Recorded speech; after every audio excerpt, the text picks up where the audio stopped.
Now, Storm Tracker 9 weather with Chief Meteorologist Justin Stapleton.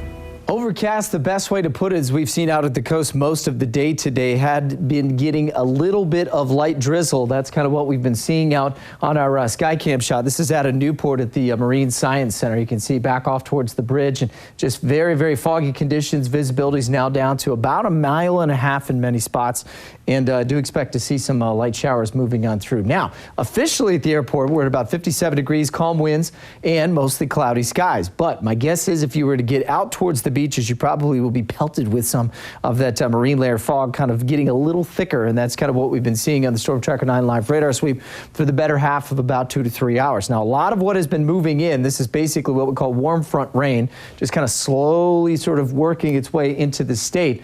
And generally, that is the stuff that is more of what we call like a steady rain or a stratiform rain. Well, much of that is not hitting the ground just yet. Just checked all the observation sites out there. We're not seeing anything, at least it's being reported at the area spots. Now, in between that, though, I do think we've probably got some light sprinkles in between Harrisburg and Corvallis as you go down 99, either north or southbound or east or westbound, depending on where you're sitting there. And then just out 34 as well, where you see some of the darker colors, darker greens, and also the yellows indicate that we probably have some of that hitting to the ground. Down towards Eugene, nothing being reported officially just yet at the bucket. All right, so here's what we're going to break down for tonight. I want to keep a mention of some light isolated showers in for this evening. I do think we'll see the front that is going to be driving through for Halloween, at least part of Halloween anyway, coming through tomorrow night into Friday, will be soggy for some time for the trick-or-treaters headed out there. And we will be looking at a very October, almost early November-like forecast, kind of cool football weather for both the Ducks and Beavers. They both have home games on Saturday.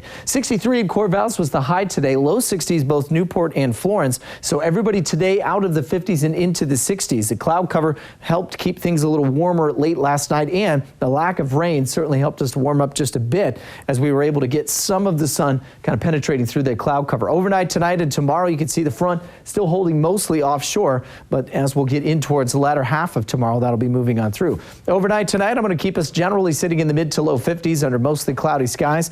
The temperatures out there right now have been slowly falling back into the upper 50s and still low 60s in North Bend and into Roseburg. And there's our warm front slowly lifting into the state. Cold front still pretty far offshore over to Northern California.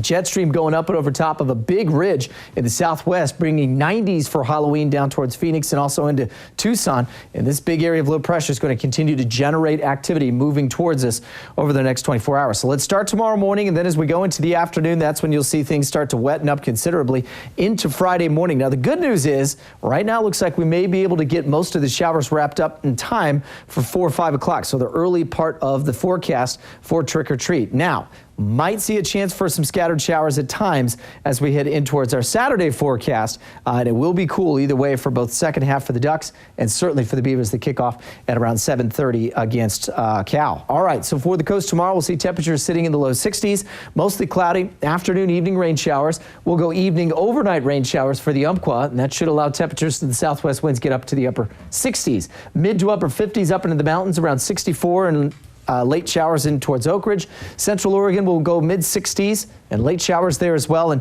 some scattered activity early in the morning and then I think later in the evening, so kind of a window of dry time throughout the day in mid-60s for us here in the valley. A wet forecast for the coast for trick-or-treat on Friday, and then we'll likely see a chance for rain showers again picking up Monday, Tuesday, and Wednesday. For the Umpqua, same story. 70 tomorrow, chop it back to the upper 50s, so a very cool forecast, but it should be drier for the weekend. The Cascades, as we chop that back, that means some snow showers down to around 4,500 to 5,000 feet. And here in the Willamette Valley, we'll go mid-60s tomorrow, upper to mid-50s. So kind of a cool start to November and kind of showery as well, which is pretty much what we should be seeing this time of year. But still, doesn't mean we have to like it. I was just going to say, it doesn't mean you have to like it though. Right.